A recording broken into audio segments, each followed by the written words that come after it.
ওয়াত্তিন ওয়াজ্জাইতুন ওয়া তুরি সিনিন ওয়া হাদাল বালাদিল আমিন।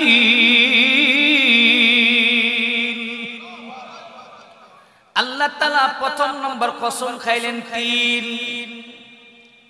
এই পৃথিবীর বুকে আল্লাহ রাব্বুল আলামিন যত ফল সৃষ্টি করলেন, সমস্ত ফলের মধ্যে একটা ফলের কসম খাইলেন, সেই ফলের নাম হলো তিন।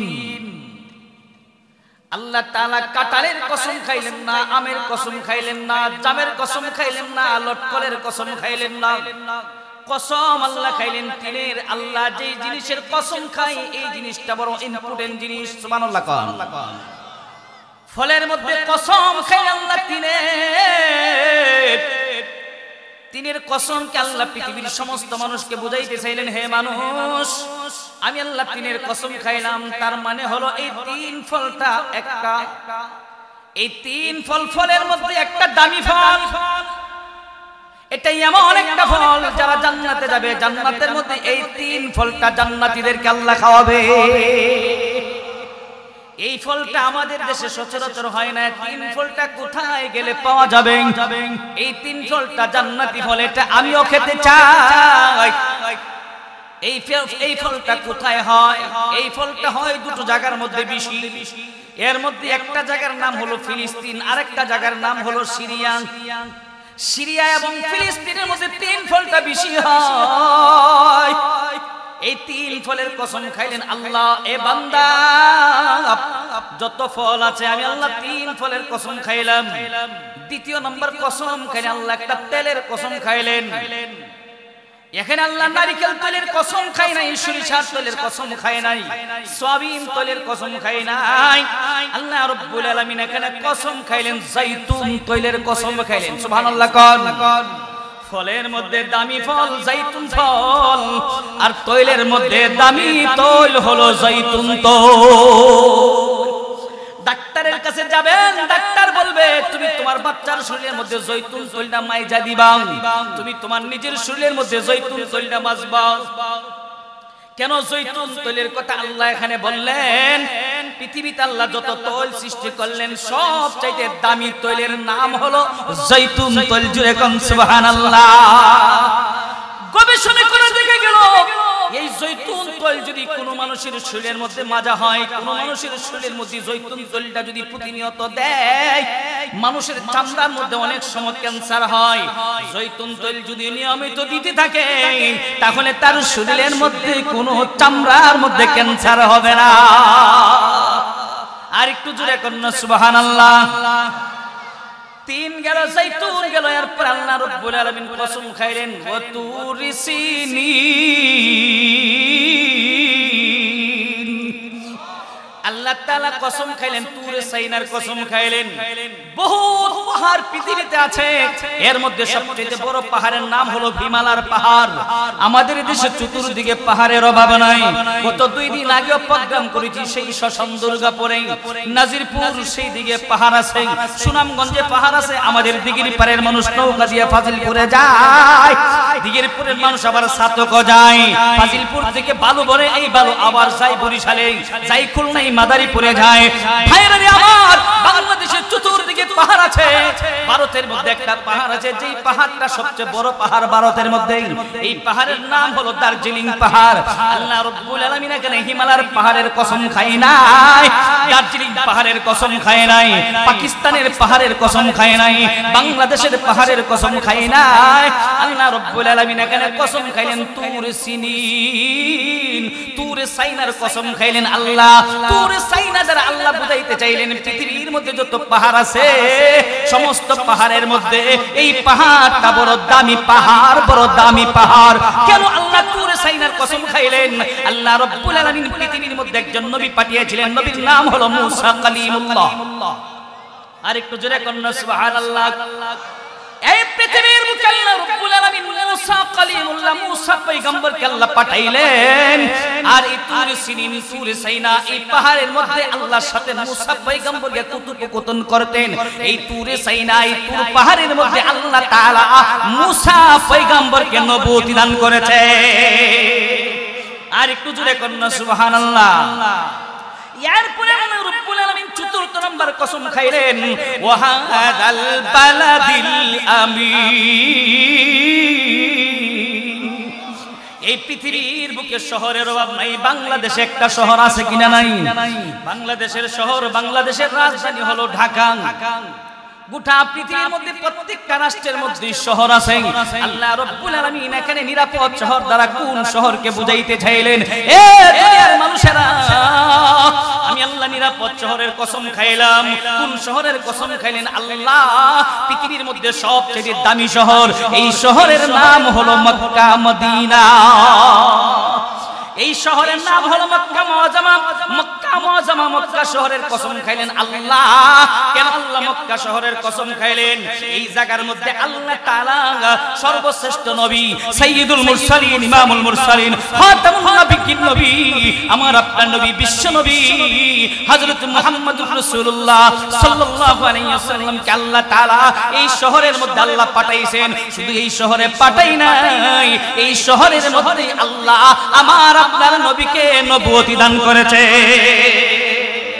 আর একটু জোরে করুন সুবহানাল্লাহ এখন তুরে সাইনা দ্বারা আল্লাহ বুঝাইতে চাইলেন এই তুরে সাইনা দ্বারা বুঝাইলেন তুর এবং ভাই তুরে সাইনা দ্বারা আল্লাহ মুসা পয়গম্বরের দিকে ইঙ্গিত করলেন আর বালাদিল আমিন দ্বারা আল্লাহ আমার আপনার নবীর দিকে ইঙ্গিত করলেন আর ওয়াতিন ওয়া যাইতুন এই দুইটা ফল তো ফিলিস্তিনে এবং সিরিয়াতে হয় এই দুইটা জায়গার মধ্যে আল্লাহ রাব্বুল আলামিন আরেকজন পয়গম্বর পাঠিয়েছিলেন সেই পয়গম্বরের নাম হলো হযরত ঈসা আলাইহিস সালাতু সালাম ঈসা আলাইহিস সালাতু সালামকে আল্লাহ তাআলা ফিলিস্তিনের মাটিতে এই সিরিয়া ফিলিস্তিনের মধ্যে আল্লাহ তাআলা নবুয়ত দান করেছেন জোরে কোন সুবহানাল্লাহ কয়টা কসম গেল আরেকটু জোরে কোন কয়টা এই চারটা কসম কে আল্লাহ একটা মেসেজ দিতে চাইলেন মেসেজটা কি মেসেজটা আবার ভালো করে শুনুন লাকাদ খালাকনাল ইনসানা ফি আহসানি তাকওয়িম আর একটু জোরে কোন আল্লাহু আকবার আল্লাহু আকবার আল্লাহ রাব্বুল আলামিন চারটা কসম কে বুঝাইতে চাইলেন দুনিয়ার মানুষেরা শুনো আমি আল্লাহ দামি ফলের কসম খাইলাম দামি তৈলের কসম খাইলাম দামি পাহাড়ের কসম খাইলাম একটা নিরাপদ শহরের কসম খাইয়া আল্লাহ বুঝাইতে চাইলেন মানুষ রে অবশ্যই অবশ্যই আমি আল্লাহ পৃথিবীতে যত মাখলুক সৃষ্টি করেছি সমস্ত মাখলুকের মধ্যে তোমাকে আমি আল্লাহ বড় সুন্দর করে বানাইছি আরেকটু জোরে করুন সুবহানাল্লাহ এ মানুষ আমি আল্লাহ তোকে বড় সুন্দর করে বানাইলাম মানুষে একটু লক্ষ্য করে দেখো আমি আল্লাহ তোমাকে বানাইলাম কেমন ভাবে বানাইলাম মানুষে তুমি তাকায়া দেখো তোমার মতো বহুত মাখলুক আমি আল্লাহ বানাইছি কোন মাখলুকের মাথাটা উঁচু করে দেই নাই প্রত্যেকটা মাখলুকের মাথাগুলো নিচু করে দিয়েছি আর তোমার মাথাটাকে আমি আল্লাহ উঁচু করে দিয়েছি সুবহানাল্লাহ কোন আপনি হাঁসের দিকে তাকায়া দেখেন হাঁসের মাথাটা নিচু আপনি মুরগির দিকে তাকায়া দেখেন মুরগির মাথা নিচু আপনি কুকুরের দিকে তাকায়া দেখেন কুকুরের মাথা নিচু আপনি গাভীর দিকে তাকায়া দেখেন গাভীর মাথা নিচু আপনি মহিষের দিকে তাকায়া দেখেন মহিষের মাথা নিচু জঙ্গলের মধ্যে সবচেয়ে বড় রাজা হলো সিংহ এই সিংহের মাথাটা আমি আল্লাহ নিচু কইরা দিছি বাঘের মাথা আমি আল্লাহ নিচু কইরা দিছি সবগুলো মাথা আমি আল্লাহ নিচু করে দিয়েছি আর মানুষ রে তোমার মাথাটাকে আমি আল্লাহ উঁচু করে দিয়েছি এ মানুষ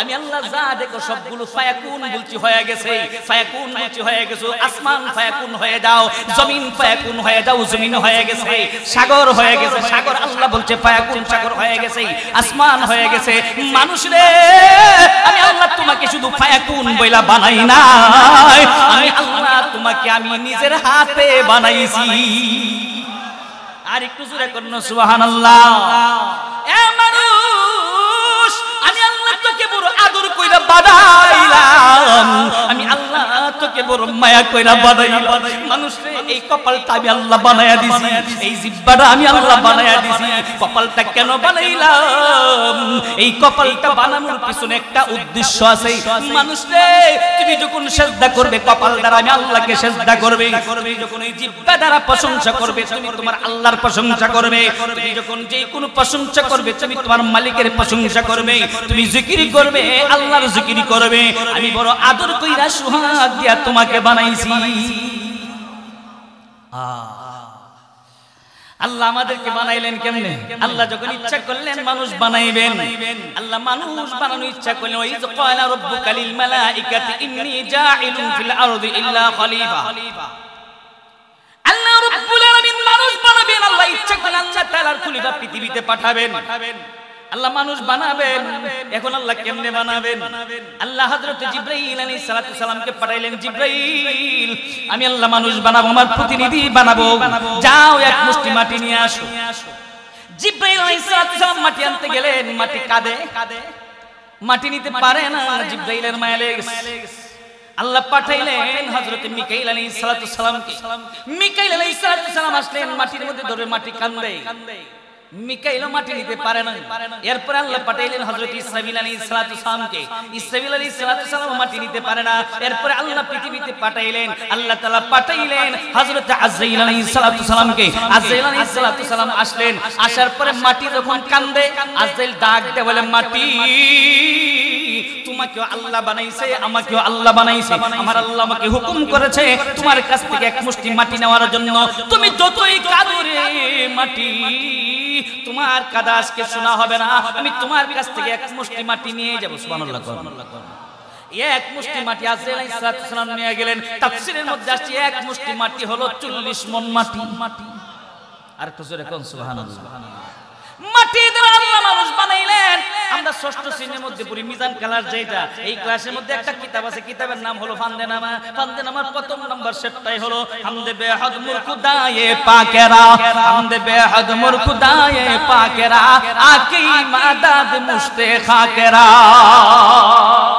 এক মুষ্টি মাটি দ্বারা আল্লাহ তাআলা মানুষ বানাইলেন এই মানুষ বড় দামি আবার এই মানুষ বড় নিকৃষ্ট কোন মানুষ দামি আল্লাহ রাব্বুল আলামিন অন্য আয়াতের মধ্যে বলেন আল্লাহামাহা ফুজুরাহা ওয়া তাকওয়াহা ক্বাদ আফলাহা মান যাক্কাহা ওয়া ক্বাদ খাবা মান দাসসাহা আরেকটু জোরে আল্লাহু আকবার আল্লাহ রাব্বুল আলামিন মানুষকে ভালো কাজের জ্ঞান দিয়েছে আবার আল্লাহ মানুষকে খারাপ কাজের জ্ঞানও দিয়েছে মানুষ ভালো কাজের জ্ঞান পাইয়া পৃথিবীতে যদি মানুষ ভালো কাজ করে খারাপ কাজ পরিহার করে তাহলে এই মানুষ ফেরেশতাদের চাইতে দামি আরেকটু জোরে কোন সুবহানাল্লাহ ভালো কাজের জ্ঞান পাইয়া যদি মানুষ ভালো কাজ করে খারাপ কাজ পরিহার করে তাহলে এই মানুষ ফেরেশতাদের চাইতে দামি আবার মানুষ কুকুরের চাইতে নিকৃষ্ট কোন মানুষ কুকুরের চাইতে নিকৃষ্ট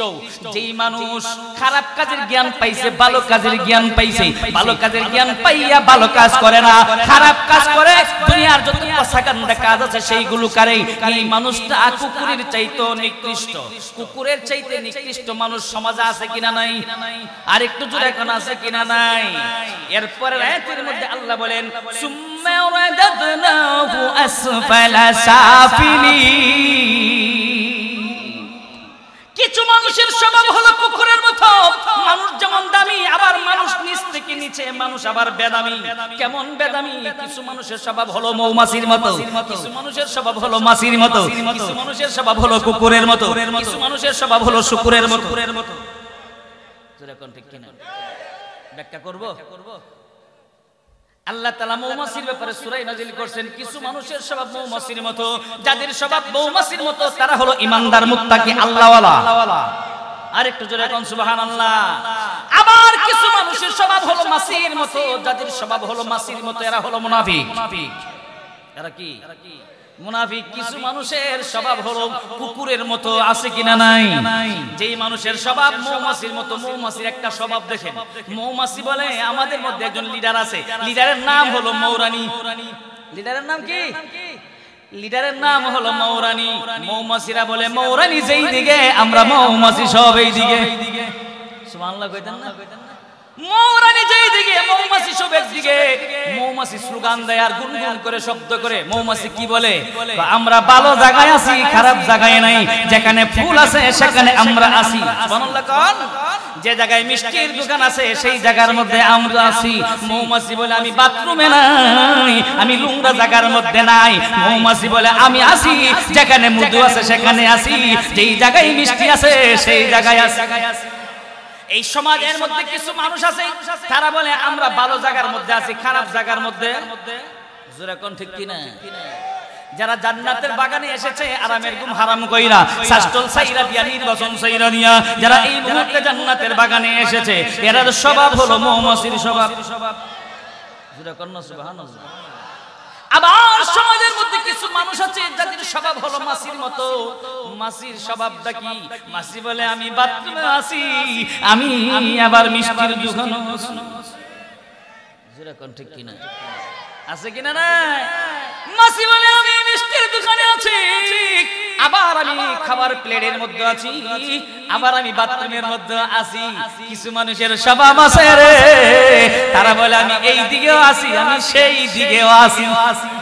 ভাঙ্গা কইতাম আমি এই দিকেও আছি আমি সেই দিকেও আছি এমন মানুষ সমাজে আছে কিনা নাই কোরআনের ভাষায় তাদেরকে বলা হয় মুনাফিক ومن الناس من يقول آمنا بالله وباليوم الآخر وما هم بمؤمنين এই তাফসীর বহুত করতে শেয়ার করব না ভাইরা আমার মানুষের মধ্যে কিছু মানুষের স্বভাব হলো মাছির মতো হে বলে আমি খারাপ জায়গাতেও আছি ভালো জায়গাতেও আছি আমি জান্নাতের বাগানেও আছি মসজিদের প্রথম কাতারেও আছি আবার আমি সুদের মধ্যেও আছি যারা কোন ঠিক কি না কিছু মানুষ আছে বলে মসজিদের প্রথম কাতারে আছি জান্নাতের বাগানের আগে আছি আবার আমি সুদ না আরেকটা বলতে আমি মন্দিরের মধ্যে পূজার মধ্যে আছি যারা কোন ঠিক কি না মুসলমানের সন্তান হয়ে দুর্গা পূজার মধ্যে গিয়ে মিষ্টি খায় এমন মুসলমান আছে কিনা নয় এরা সুদের মধ্যে আছে ঘুষের মধ্যে আছে মন্দিরের মধ্যে আছে আবার জুয়া খেলার মধ্যে আছে আবার যাত্রার মধ্যে আছে সার্কাসের মধ্যে আছে কিনা নাই এই জন্য এদের স্বভাব হলো মাছির মতো আমরা হতে চাই মুমিন মুত্তাকি হতে চাই ভালো মানুষ স্বভাব হতে হবে মৌমাছির মতো জোরে কন্না সুবহানাল্লাহ আবার কিছু মানুষের স্বভাব হলো কুকুরের মতো কুকুরের একটা স্বভাব বলি আপনাদেরকে কুকুরের একটা স্বভাব আল্লাহ তাআলা এই আয়াতের ব্যাখ্যার মধ্যে কুকুরের সাথে মানুষকে তুলনা দিবেন মানুষের মধ্যে কিছু মানুষ আছে কুকুরের মতো সেই মানুষ কারা রে দেখবেন একটা কুকুর যদি একটা গরু মারা নাই আর কুকুরটা যদি শক্তিশালী হয় এই কুকুর বলে মরা গরু যেটা আছে পুরোটা আমি খাবো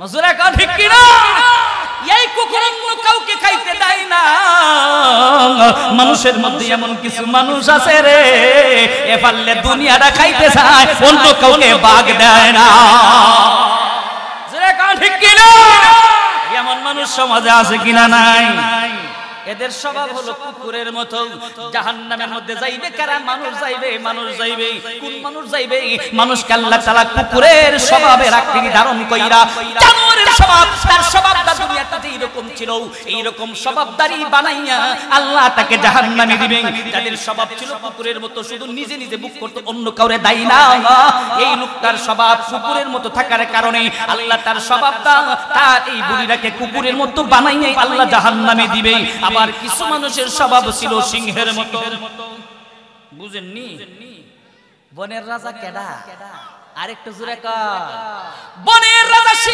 সিংহ বলে আমি হলাম বনের রাজা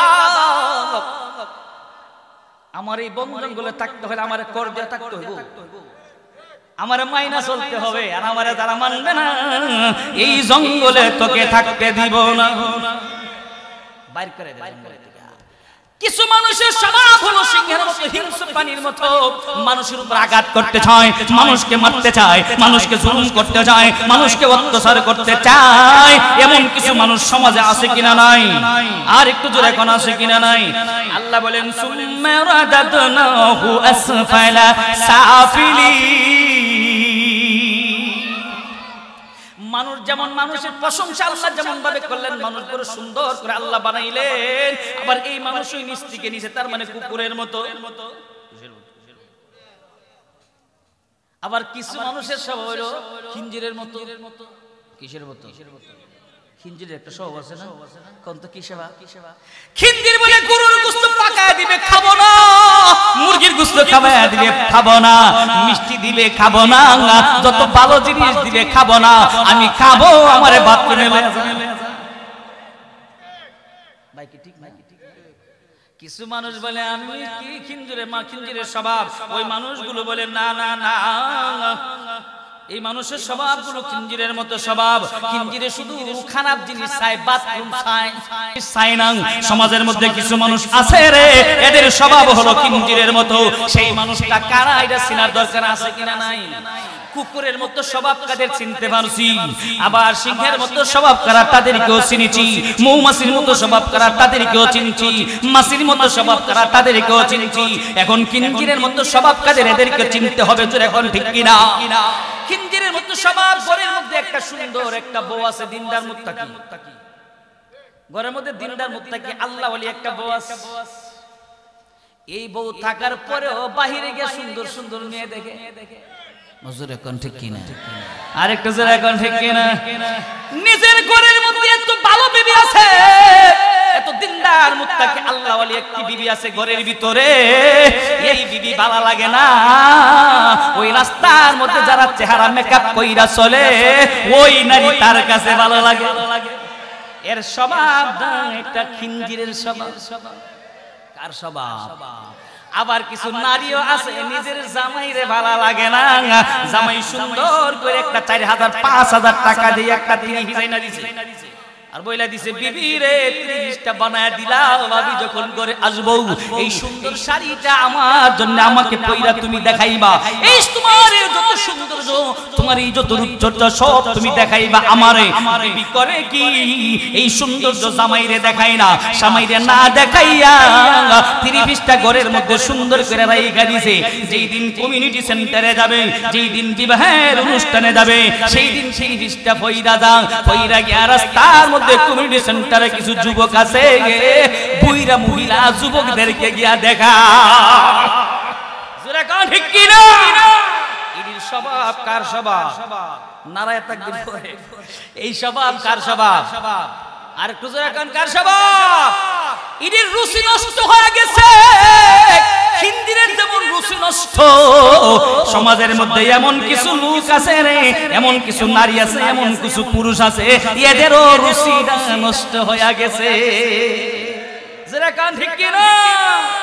ও মা বোনেরা, পর্দার আড়াল থেকে যারা আমার কথাগুলো শুনছো, এবার ভালো করে শুনুন। আমি আর বেশি সময় দিতে পারবো না, আমার ভাই আয়েশা রাবি, আমরা আজকে প্রধান বক্তার আলোচনা শুনবো। আমার আলোচনা সারা জীবনে আপনারা শুনতে পারবেন। আমি আমার মা বোনদেরকে বলে দিয়ে যাই গো, মা বোনেরা শুনো, স্বামী হলো আল্লাহর পক্ষ থেকে দেওয়া বড় নিয়ামত। স্বামী ভালো একটা শাড়ি আইনা দিল, এই শাড়ি সুন্দর করে মেকআপ করে স্বামীকে দেখাইবেন। এই স্বামীরে যদি মেকআপ করে দেখান, আর স্বামী যদি আপনার প্রতি একটু আকৃষ্ট হয়, একটু ভালো এই ভালোবাসার মধ্যে প্রেম বিনিময়ের মধ্যে নফল ইবাদতের সওয়াব হয়ে গেছে। আরেকটু জোরে করুন সুবহানাল্লাহ। আপনার যত ভালোবাসা মা বোনেরা সব হলো আপনার স্বামীর জন্য, আর আমার ভাইয়েরা যারা আছেন, আপনার যত ভালোবাসা আপনার বিবির জন্য। বাহিরে ভালোবাসার দরকার নাই, বাহিরে ছেলেদেরকে ভালোবাসা দেওয়ার দরকার নাই, আবার বাহিরে মেয়েদেরকে ভালোবাসা দেওয়ার দরকার নাই। জোরে কোন ঠিক কিনা? বুঝাইছি কিছু? কিছু মানুষের স্বভাব কিসের মতো? এখন যদি কাহারও স্বভাব খিঞ্জিরের মতো হয়ে থাকে, আজকে থেকে তওবা করে স্বভাবটা ছেড়ে দিন। যাদের স্বভাব সিংহের মতো আছে, মানুষের উপর জুলুম করে, অত্যাচার করে, নির্যাতন করে, নিপীড়ন করে, এই স্বভাব ছেড়ে দেন। কারণ এই জুলুমের কারণে আপনাকে জাহান্নামের আগুনে জ্বলতে হবে। এই স্বভাবগুলোর কারণে আপনাকে জাহান্নামের আগুনে জ্বলতে হবে। আপনি মৌমাছির মতো স্বভাব নিয়ে আসেন। মৌমাছি বলে আমি ভালো জায়গায় বসি, খারাপ জায়গায় বসি না। জোরে কন্না সুবহানাল্লাহ। কি পারেন আপনারা এই অঙ্গের একটা করতে যে আমরা মৌমাছির মতো হব? দি হাতটা তুলে দেখান তো দেখি, সবাই মৌমাছির মতো হবে? আল্লাহ কবুল করুক। জোরে কোন আমিন। আর একটু জোরে কোন আমিন। লাকাদ খালাকনাল ইনসানা ফি আহসানি তাকওয়িম সুম্মা রাদাদনাহু আসফালা সাফিলিন। মানুষ বড় দামি, বড় দামি। এই মানুষ দুই প্রকার। এই জায়গার মধ্যে অনেক লম্বা আলোচনা। মানুষ দুই প্রকার। এক প্রকার মানুষ হলো জন্মগত মানুষ, আর এক প্রকার মানুষ হলো গুণগত মানুষ। জন্মগত মানুষ আবু জেহেল মানুষ, জন্মগত মানুষ বর্তমান ফিলিস্তিনের নেতানিয়াহু মানুষ, আমেরিকার বাইডেনও মানুষ, মানুষ না, ভারতের মোদিও মানুষ। আবার আমাদের দেশে কিছু মানুষ আছে সুদ খায়, গাঁজা খায়, মদ খায়, চুরি করে, ডাকাতি করে, দুর্নীতি করে, বাটপারি করে, জুলুম করে, অত্যাচার করে। এমন মানুষ সমাজে আছে কিনা নাই? এরাও মানুষ। জন্মগত মানুষ হইলেই আল্লাহর তৈরি জান্নাতে যাওয়া যাবে না। যেতে চাই আল্লাহর তৈরি জান্নাতে। আল্লাহর তৈরি জান্নাতে যদি যেতে চাই তাহলে কষ্ট করে দুনিয়া থেকে, এই দুনিয়া নামক পরীক্ষার হল থেকে 5টা গুণ কষ্ট করে অর্জন করে যেতে হবে। কয়টা? আর একটু জোরে কোন কয়টা? 5টা গুণ কষ্ট করে অর্জন করতে হবে। এই 5টা গুণ ভালো করে মনে রাখবেন, একেবারে মুজাকারা করবেন, ঘরের মধ্যে গিয়ে বিবিরে নিয়ে মুজাকারা করবেন। 1 নাম্বার, আমি হতে চাই গুণগত মানুষ, যেতে চাই আল্লাহর তৈরি জান্নাতে। 1 নাম্বার গুণ হলো বেজাল মুক্ত ঈমান। 1 নাম্বার হলো বেজাল মুক্ত ঈমান, 2 নাম্বার হলো বেজাল মুক্ত ইবাদত, 3 নাম্বার হলো আখলাক চরিত্র ভালো লাগবে, 4 নাম্বার হলো মুআমালাত লেনদেন ভালো লাগবে, 5 নাম্বার হলো মুআশারাত আচার ব্যবহার ভালো লাগবে। এই 5টা গুণে গুণান্বিত হইবে যারা, আল্লাহর তৈরি জান্নাতুল ফেরদাউসে ঢুকবে তারা। আর একটু জোরে করুন সুবহানাল্লাহ। 1 নাম্বার হলো বেজাল মুক্ত ঈমান। বেজাল মুক্ত ঈমান, ইমানের মধ্যে কোনো বেজাল থাকা যাবে না। আপনাদের মসজিদে ইমাম সাহেব একটু আগে দিচ্ছে বয়ান করে সূরা ফিলের তাফসীর নিয়েছেন। সূরা ফিলের ভিতরে আবার বেলাল হাফসি রাদিয়াল্লাহু আনহুর ঘটনাটা দেখায় দিয়েছেন। আমি তখন খানা খাই তার বয়ানটা শুনতেছিলাম। ভাইরা রে আমার, আল্লাহ পৃথিবীতে মানুষ বানাইছেন 4 প্রকারের মাটি দ্বারা। কয় প্রকারে? আরেকটু জোরে এখন কয় প্রকার? 4 প্রকার মাটি দ্বারা মানুষ বানাইলেন।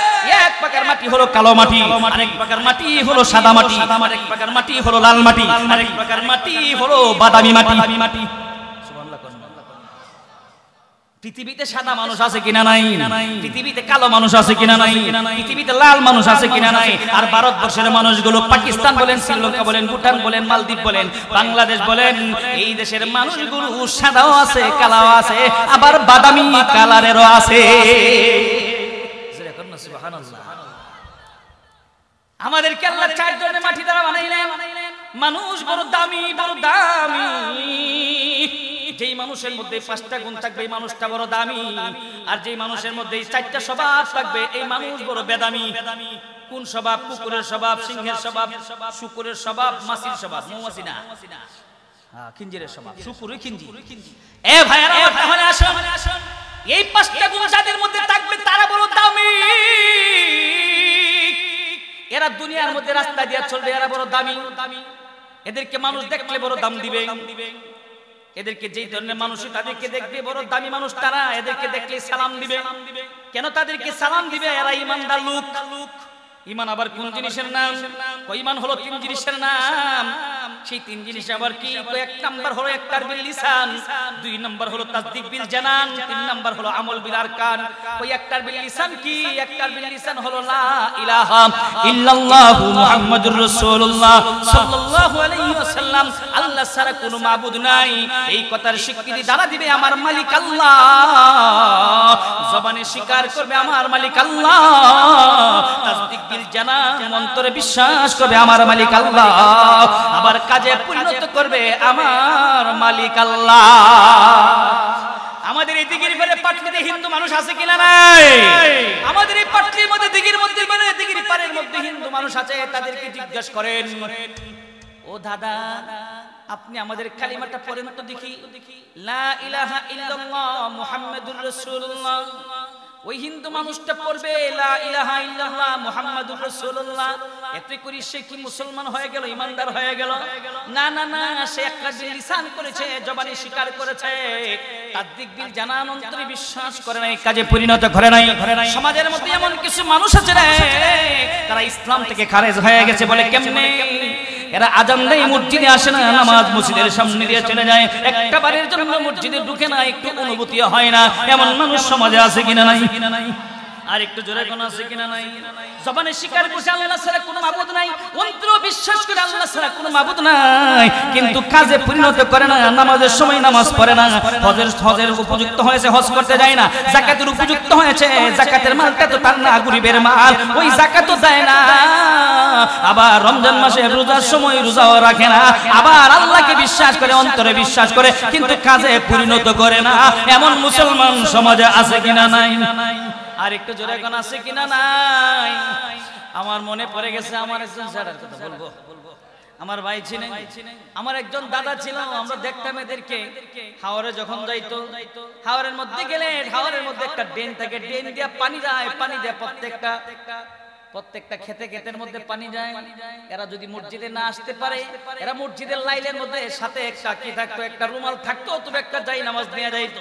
আজান দিয়েছে মসজিদে গিয়ে জামাতটা পাবো না, তখন লাইনের মধ্যে দেখেছি তারা দাঁড়িয়ে গেছে, ড্রেনের মধ্যে উজু করে নামাজে দাঁড়িয়ে গেছে। এরাই ছিল মৌমাছির স্বভাব, এরাই হলো ইমানদার, এরাই হলো মুত্তাকি। জুরে কোন ঠিক কিনা? এ ভাইরা আমার, ভাইরা আমার, এই মসজিদের ওদিকে জান্নাতের বাগান বসেছে। যুবক, তোমাদেরকে বাবারে অনুরোধ করে দিয়ে যাই, এই সময় একটু পরে আর থাকবে না রে বাবা, যখন আজান দিবে মসজিদে চলে আসবে, বেলালের মতো হয়ে যাও। বেলাল যদিও কালো মাটি দ্বারা তৈরি, কিন্তু আল্লাহর কাছে বড় দামি। তুমি মানুষটা কালো হতে পারো, আল্লাহ কালো মানুষ দেখবে না, সুন্দর মানুষ দেখবে না। আল্লাহ মানুষ দেখবে মানুষটা ভালো কিনা, ঈমান আছে কিনা, ঈমানটা ভালো কিনা, আমল ভালো কিনা।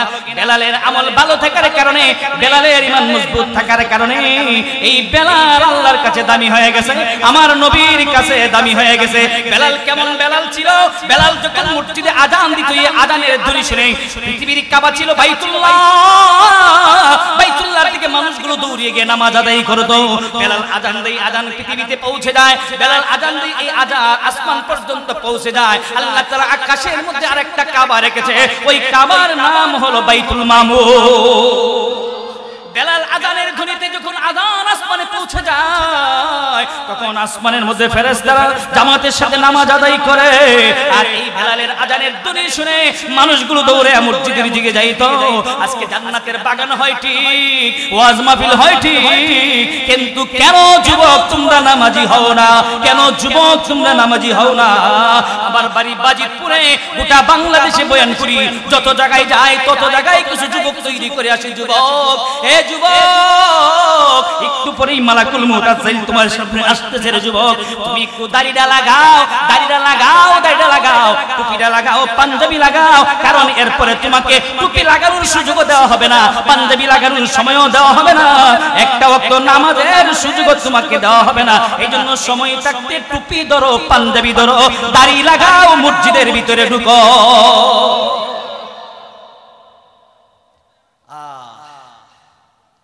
মনে রাখবেন কথাগুলি, এক নম্বর বেজাল মুক্ত, আর একটু জোরে কোন কি? এক নম্বর বেজাল মুক্ত ঈমান, দুই নম্বরে বেজাল মুক্ত ইবাদত। এই সব আলোচনা তো করতে পারবো না, 10:30টার মতো প্রায় বেজে গেছে। আমার ভাইয়ারা তাহলে ভালো করে বুঝবেন, এক নম্বর বেজাল মুক্ত ঈমান বানাইতে হবে, দুই নম্বরে বেজাল মুক্ত ইবাদত বানাইতে হবে। নামাজ পড়বে একমাত্র কার জন্য?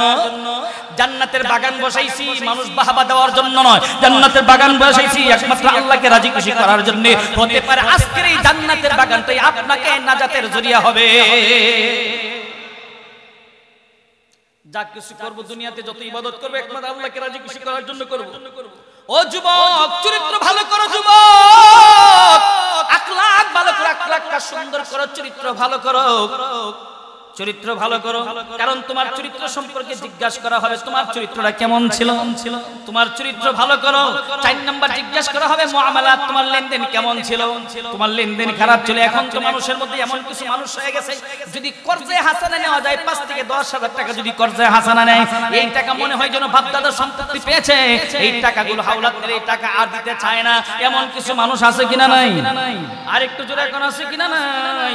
তুমি দুনিয়া থেকে বিদায় হয়ে গেলে আরেকজন তোমার কাছে টাকা পায়, এই টাকার জন্য আল্লাহর কাঠ ধরে তুমি ধরা পড়ে যাবে। তুমি নামাজ পড়ো নাই, আল্লাহর এখতিয়ার, আল্লাহ তোমাকে maaf করতে পারে, নাও করতে পারে, কিন্তু তুমি যে আরেকজনের টাকা নিয়ে দুনিয়া থেকে বিদায় হয়ে গেলে, এটা তো হকুল ইবাদ। এই হকুল ইবাদটাকে মাইরা যদি তুমি টাকা নিয়ে দুনিয়া থেকে চলে যাও, তাহলে আল্লাহর কাঠ ধরাই তোমাকে জবাবদেহি করতে হবে। ওই লোকটা যতক্ষণ পর্যন্ত না তোমাকে ক্ষমা না করবে, ততক্ষণ তুমি আল্লাহর কাছে ক্ষমা পাবে না।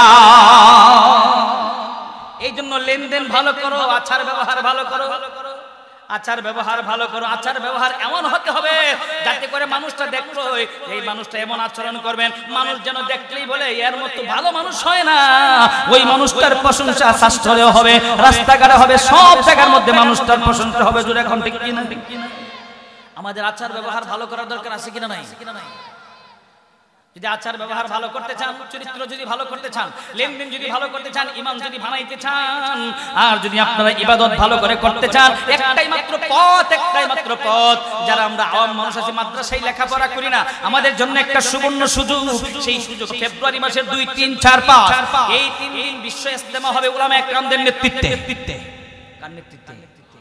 উলামায়ে কেরামদের নেতৃত্বে ফেব্রুয়ারির 2 তারিখ থেকে বিশ্ব ইজতেমা হবে টঙ্গীর ময়দানে। এখন থেকেই নিয়ত করার মাত্র 1 মাস সময় আছে। জানুয়ারি মাসের ভিতরে আমি সবকিছু গুছাবো, সবকিছু গুছাইয়া আমি সেই ফেব্রুয়ারি মাসের 2 তারিখ থেকে নিয়ে আল্লাহর রাস্তায় বের হয়ে যাব। কেউ নিয়ত করেন 1 চিল্লার, কেউ নিয়ত করেন 3 চিল্লা।